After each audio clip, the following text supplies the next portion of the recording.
can you make your food videos look amazing? And do you actually need a camera to shoot videos for your food channel, or can you just do it on your phone? That is what I'm answering on today's video.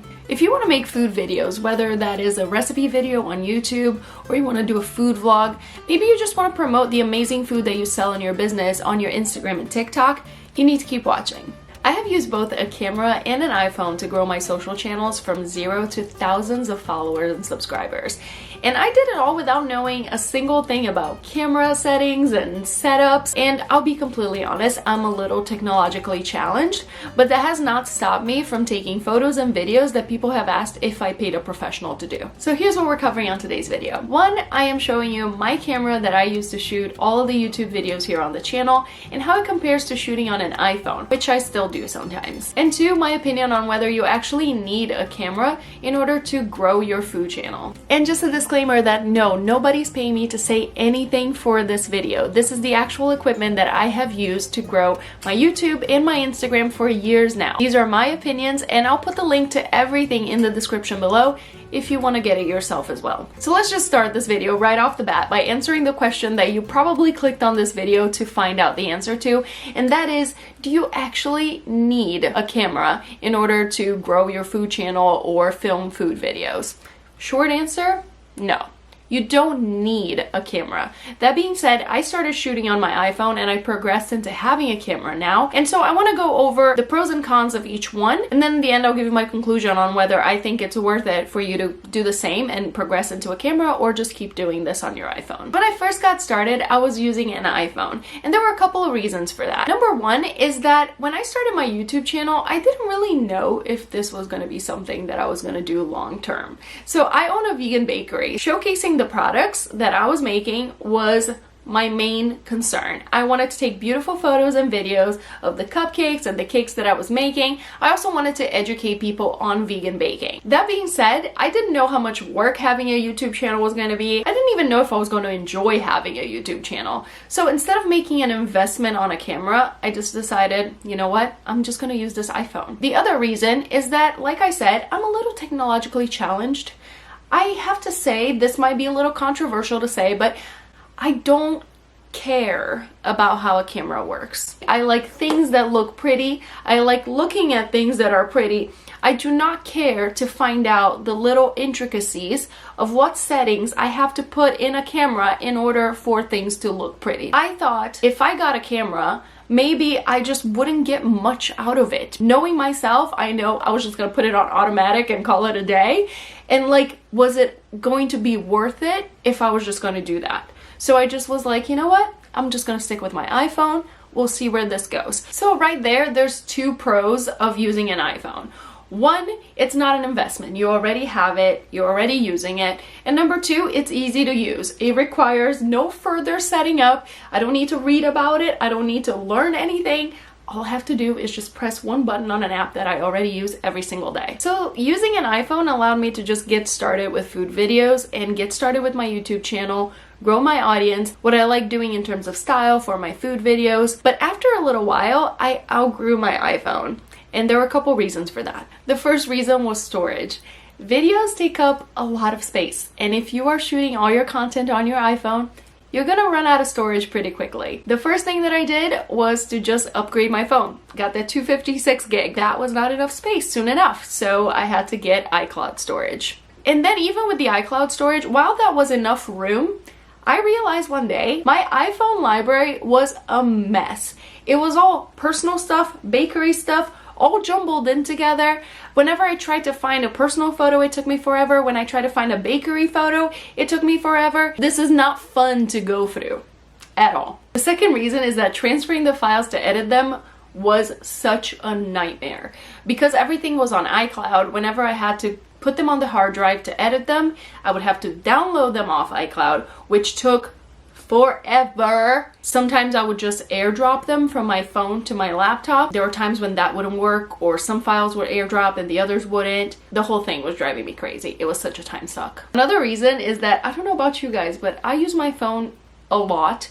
So keeping my battery charged on shoot days was something that I had to be very consciously aware of, because if I was texting, scrolling, reading my email, whatever it was on my phone earlier that day and I had to shoot, I would run out of battery and it would just put a wrench on everything because I would have to stop everything, take down the lights, put my phone to charge for me to just literally sit there and wait for my phone to charge. It was a nightmare. I'd also have to remind myself to put my phone on do not disturb whenever I was shooting. Otherwise I would get an alert for a text or an email. And not only would that throw me off and get me out of the zone, but it would also interrupt the shooting. It would also be like a ding in the middle of a shot and I would have to start over. And then the sound just wasn't great. Whenever I was editing, I would find that it wasn't loud enough. So I tried using a lav mic for a while, one of those clip-ons. That turned out to be more trouble than I signed up for. Not only was I dealing with a cord that now I had to be aware of not stepping on, but also my hair would rub against the microphone and it would cause this horrible static sound. So there were a couple of times where I had to reshoot an entire video because it was just, the audio was a nightmare. So I just decided, you know what, it's time. It's been 2 years that I've been on YouTube. I'm struggling with all these issues. I'm just gonna go ahead and get the camera. I got the Canon M50 Mark II. I'll put the link to it in the description below. I absolutely love this camera. Some of the pros for this camera are that, for starters, it solved all the issues that I was dealing with the iPhone. So for storage, I have a 256 gig SD card that goes into this camera and it fits so much stuff. Like, I've been doing 2 videos a week on this channel for the most part for a year now. And I've had to clear up space in this SD card once. And I have a lot of bloopers. You don't get to see them, but my video editor does. Transferring files is super easy. I just take that SD card from my camera, put it in this little attachment that's on my laptop, and then I just literally drag and drop all the files from the SD card into my external hard drive so I can edit. And because I literally only use this camera for shooting food videos, I have a really good system for the batteries. I bought 2 extra batteries on Amazon. Again, I'll put the links in the description below, and an extra little charger for them. So whenever I'm done shooting, I just put all batteries to charge. Doesn't matter if I used up all the juice or not, I just put all of them to charge so they're all fully charged for the next shoot. Never have run into any issues of running out of battery ever again. Another pro was that the image quality was so much better. So you notice that the background behind me is a little blurred and it looks so much better than if everything else was in the same kind of definition. Granted, when I was shooting with an iPhone, they didn't have the cinematic mode, which now allows you to do that on the iPhone, the latest iPhone.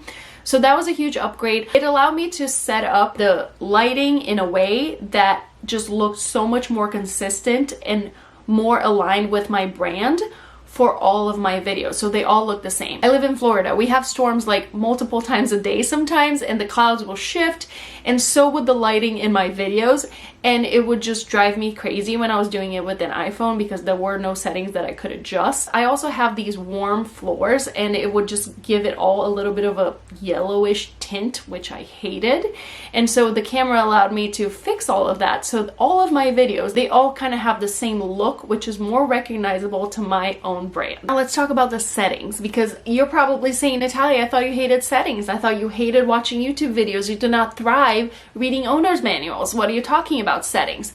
Yes, that is true, and that was a con. I had to figure out the settings in this camera, but it wasn't that bad though. I had to prepare myself mentally for it, like really like kind of get hyped for it, and I just, you know, made myself a latte, came to terms with the fact that I was going to have to do this, and it took me, what, an hour probably.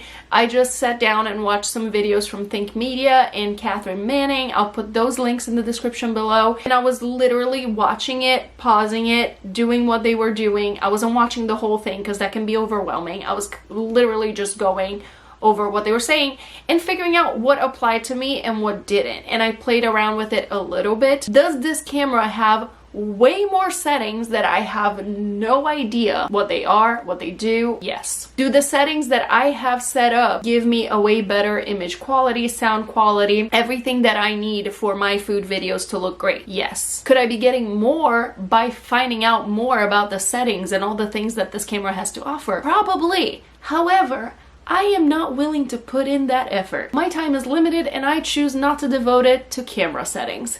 And that's okay. The other obvious con for getting a camera instead of an iPhone to shoot your food videos is that it is a cost. It was absolutely an investment to get this camera for my YouTube channel. Right now, as I'm shooting this, my camera, the Canon M50 Mark II, is going for about $699. If you're watching this leading up to Black Friday 2022, Best Buy is having a deal where you get 3 free gifts with the purchase, so that's nice. And they also have a creator kit that comes with an external mic and a tripod. That's a little bit more, but you get those extra things. I'll put all those links in the description below. Oh, and that is for the camera and the lens, like both of them together, the whole. So there's that. $699 for the camera and the lens. So let's get to the point. Is it worth it? Is it worth getting a camera over shooting your food videos on your iPhone? Are you going to use it? I think that's what it comes down to. Are you committed to your food channel? Is this something that you're really going to dedicate yourself to? Or is this something you're just trying out, kind of seeing if it's something you like and if it's something that you want to dedicate your time to? If it's the latter, if you're just dipping your toe in the water and figuring out if having a food channel is for you and if this is just a, side thing, then maybe start with the iPhone and then work your way up to getting a camera. But if you know that you are dedicated to your food channel, this is absolutely something you want to do, then absolutely 100% get the camera. It'll give you a better quality of image and sound. It will give you a better system for producing, shooting, and editing your videos. And it would also allow you to have more control over the look and branding of your food videos. And as you grow your channel, it will probably pay for itself in terms of Google Ads and brand partnerships. Another cool thing about having the camera is that I use my iPhone as a secondary camera. So I will use the main camera to shoot me whenever I'm cooking, and then I will have my iPhone propped up on the table where I'm cooking and have a different angle so I can work smarter and not harder. I hope you enjoyed this video, and I hope you figure out if getting a camera is the right thing for you and your food videos. If you have any questions, please drop them in the comments and I'll be happy to answer them. If you did find this video helpful, one small thing you can do to support me and say thank you is go ahead and give this video a like.